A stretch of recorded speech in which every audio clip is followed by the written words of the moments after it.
नमस्कार, मैं doctor Kunal Roy, consultant general physician and managing director health for you multi speciality clinic. Health for you multi speciality clinic में हमारे पास कई speciality doctors available हैं।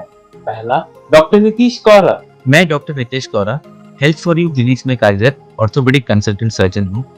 हमारे clinic पे हर प्रकार की ऑर्थोपेडिक समस्याओं का इलाज होता है। Consultant dermatologist doctor Priyadarshini. I'm Dr. Priyadarshini, Chief Dermatologist. Here we have treatments available for all kinds of your skin, hair and nail disorders, including your acne problems and cosmetological problems. Doctor Nilesh Patil जो कि general laparoscopic surgeon. मैं doctor Nilesh Patil general laparoscopic surgeon and for you में कार्यरत हूँ। हमारे यहाँ पर surgery related सारी बीमारियों का इलाज होता है। लेबोरेटरी फैसिलिटीज जो कि हमारे लैब हेड डॉक्टर आनंद जायसवाल एक केयर करते हैं। मैं डॉक्टर आनंद हूँ, मैं कंसल्टेंट पैथोलॉजिस्ट हूँ, रिटायर्ड नेवी ऑफिसर हूँ।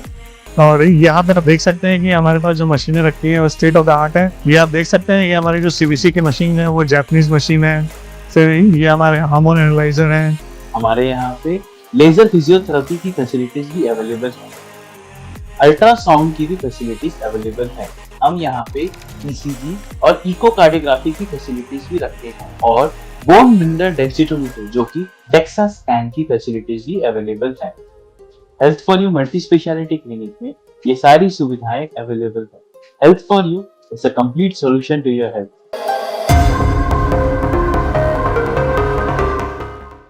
जय हिंद। मैं यामीन न्यूज अंडमान 24/7 में आप सभी का स्वागत करता हूं। इस वक्त हम जो है डेयरी फार्म जंक्शन, आप देख सकते हो मेरे पीछे, मैं डेयरी फार्म जंक्शन में खड़ा हूं और पिलार हेल्थ क्लिनिक जो मशहूर एक प्राइवेट हॉस्पिटल है, ठीक उसके ऑपोजिट में जो बस स्टैंड है, हम आज इस विषय पर बात करने वाले हैं। यहीं के आसपास के निवासियों ने हमें कुछ क्लिपिंग भी भेजी है और उन्होंने हमसे ये निवेदन किया है कि कृपया इस बस स्टैंड के बारे में बताएं, क्योंकि यहाँ पर जिस परिस्थिति में ये बस स्टैंड है, हम आपको दिखाना चाहेंगे कि आखिर देखिए कि आप इसको किस एंगल से बस स्टैंड कहेंगे। Centre of the city dairy farm देखा जाए तो हमारे शहर श्री विजयपुरम के एकदम बीचों बीच में है और ठीक इससे सटा हुआ जो दीवार है, ये हमारा अंतरराष्ट्रीय हवाई अड्डा है। स्मार्ट सिटी के इस बस स्टैंड को देखिए किस एंगल से आपको लगता है कि ये कोई बस स्टैंड है। भरी धूप में लोगों को इस तरीके से बाहर खड़ा रहना पड़ता है। देखिए कैसे लोग रेलिंग के सहारे यहाँ पे खड़े हुए हैं और अगर बरसात आ जाए तो फिर ये लोग जाए तो कहाँ जाए। क्या आपको लगता है कि कोई यहाँ पर आके अपने आप को बरसात से बचा पाएगा? एक नजारा आप सिर्फ देखिए इस बस स्टैंड की क्या हालत है। ना छत है, ना बैठने की कोई व्यवस्था है, ऊपर से गड्ढा अलग से बना हुआ है जगह जगह पर। बैठने की बात तो दूर, इस बस स्टैंड के अंदर लोग जा भी नहीं पाएंगे। इसी को मद्देनजर रखते हुए यहाँ पर जो अगल बगल के निवासी हैं, उन लोगों ने हमसे इसकी शिकायत की और हमसे निवेदन किया कि कृपया इस बात को हम उठाएं और हमारे प्रशासन तक पहुंचाएं।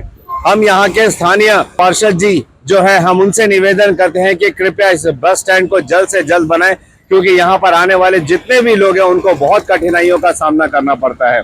जब सूरज आपके सर पर रहती है तब आपको थोड़ा बहुत छांव मिल जाता है, लेकिन जैसे ही सूरज ऐसे जगह पर आ जाती है जहां पर आपको छांव भी नहीं मिले, तो आप इमेजिन कर सकते हो कि यहाँ पर जो यात्री खड़े रहते हैं अपने बस के इंतजार में, उनको कितनी कठिनाइयों का सामना करना पड़ता है। फिर उसमें बच्चे होते हैं, बूढ़े होते हैं, कई मरीज होते हैं, औरतें होती है, इनको सर छुपाने का कोई जगह ही नहीं मिलता है। कड़ी धूप में वे यहाँ पे खड़े रहते हैं और बरसात में तो फिर हालत आप समझ ही सकते हो कि क्या हो सकता है। आखिर क्यों हम अपने शहर श्री विजयपुरम को हम स्मार्ट सिटी कहें? किसी भी तरीके से क्या आपको लगता है कि ये स्मार्ट सिटी का कोई नजारा है? हम धन्यवाद करेंगे यहाँ के अगल बगल के निवासी जिन्होंने हमें व्हाट्सएप में वो फुटेजेस भेजे और हमारा ध्यान जो है इस ओर आकर्षित किया और ये निवेदन किया कि हमारी प्रशासन को इसके बारे में बताएं। हम भी पूरे दिल से हमारी प्रशासन से ये निवेदन करती है कि कृपया करके इसको जल्द से जल्द ठीक करें, क्योंकि जब यहाँ पे बस आते हैं और इसके इंतजार में जो लोग खड़े रहते हैं, आप उनका हालत खुद ही देख सकते हो। देखिए जहां उनको पेड़ की छांव मिल रही है वे लोग वहां पे जा रहे हैं, क्योंकि बस स्टैंड के यहाँ पे अभी धूप पड़ा हुआ है, इसलिए लोगों को जहां जहां थोड़ी बहुत छाया मिल रही है वहां पर लोग खड़े हैं। लेकिन ये बस स्टैंड कई महीनों से जो है इसी अवस्था में पड़ी हुई है।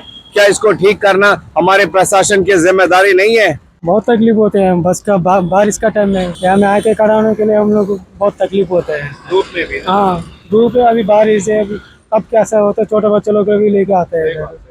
आप क्या बोलते हैं? कंडीशन देखिए आप, इसमें कुछ रह भी नहीं सकता, कुछ भी नहीं कर सकता, तो परमानेंट करना पड़ेगा। अब परमानेंट करेगा तो फिर फ्यूचर चलेगा, अब परमानेंट नहीं करेगा तो नहीं होएगा। Thank you. बच्चा आप इधर क्यों खड़े हो? मेरे को गुप्तापड़ा मंजेरी जाना है, बस नहीं है अभी। तो बस स्टैंड में क्यों नहीं खड़े? बस स्टैंड में जगह कहाँ हो, ऊपर तो उजड़ा हुआ है। नमस्कार दीदी, यहाँ पे क्यों खड़े हैं आप? बस को भी बस तो बस स्टैंड तो वहाँ पर है ना? वो ठीक नहीं है, हालत बहुत खराब है। कोई वहाँ धूप है, वहाँ नहीं रह सकते, टूटा हुआ है। आप इधर क्यों खड़े हो? बस स्टैंड उधर है। बस स्टैंड तो टूटा है, अभी तोड़ दिया तो ठीक करेंगे नहीं, किसी का तो सुनेंगे नहीं, हम बोलने से क्या मिलेगा हमें, इसलिए हम लोग चाव के नीचे खड़े हैं। बस वहाँ तो तोड़ के पड़ा है, फिर बारिश आने से भी रुकने का जगह नहीं, धूप में भी छाया में थोड़ा देरी खड़ा हो सकता है। हर किसी की यही बातें हैं। कई लोग यहाँ पे ऐसे ही खड़े, और बस भी जो है यहीं पे आकर रुकती है, बस स्टैंड के सामने नहीं खड़ी होती, क्योंकि वहां पर लोग ही नहीं है, वहां पर लोग खड़े ही नहीं होते हैं। लोगों का भी यही कहना है कि एक ऐसा बस स्टैंड है जिसमें ना तो वो बैठ सकते हैं, ना तो वे खड़े हो सकते हैं, क्योंकि ना तो उसकी छत है, ना उसकी दीवार है, ना तो वहां पर बैठने के लिए कोई व्यवस्था की गई है, चेयर हो या कोई ऐसा चीज हो जहाँ पे लोग आराम से अपने बस का इंतजार कर सके। देखा जाए तो ये बहुत गंभीर मुद्दा है, क्योंकि लोगों का ये भी कहना है कि हम टैक्स भरते हैं इन चीजों के लिए, सिर्फ इन चीजों के लिए नहीं, हर सरकारी सुविधा के लिए जो टैक्स हमसे लिया जाता है वो उसके लिए इस्तेमाल होना चाहिए। तो फिर हमारे टैक्स के पैसे जाते कहाँ हैं?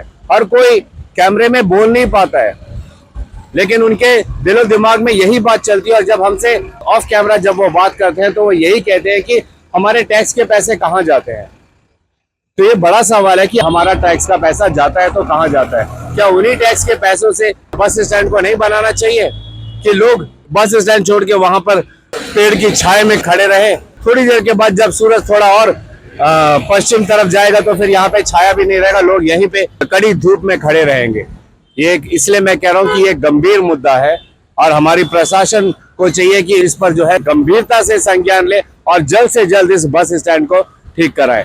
हम निवेदन करेंगे हमारे यहाँ के स्थानीय पार्षद जी से, काउंसलर साहब से, पीडब्ल्यूडी डिपार्टमेंट से, ट्रांसपोर्टेशन डिपार्टमेंट से, और साथ ही हमारे एडमिनिस्ट्रेशन के तमाम आला अफसरों से कि इस बात को बहुत ही गंभीरता से ले, और डेयरी फार्म जंक्शन का ये जो बस स्टैंड है जो स्कूल लाइन की तरफ जाता है, इसको जल्द से जल्द ठीक करे, ताकि लोगों को जब अपने बस के लिए इंतजार करना पड़ता है तो उन्हें तकलीफों का सामना नहीं करना पड़े।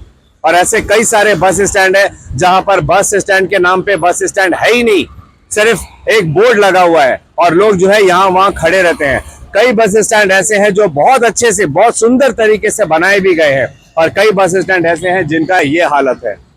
हम निवेदन करेंगे हमारे प्रशासन से कि कृपया इन तमाम बस स्टैंड को ठीक किया जाए, इसमें बैठने उठने की अच्छी सुविधा दी जाए, साथ में एक शौचालय भी बनाए, क्योंकि कई बार ऐसा होता है कि लॉन्ग रूट के बसेस जो रेगुलरली नहीं आते हैं उसके इंतजार में कई सारे लोग जो है लंबे समय तक उनको इंतजार करना पड़ता है, और खासकर हमारी महिलाएं जब उनको इंतजार करना पड़े तो वे लोग जो है एकदम असहाय हो जाते हैं। वे किसी के भी घर या किसी होटल या रेस्टोरेंट्स में नहीं जा सकते हैं, वे सिर्फ बर्दाश्त करके रहते हैं कि अपने घर पहुंचेंगे तब वे शौचालय जाएंगे। लेकिन वहीं अगर एक बस स्टैंड में शौचालय बन जाए तो फिर ये आम जनता की सहूलियत के लिए एक बहुत बड़ा कदम होगा।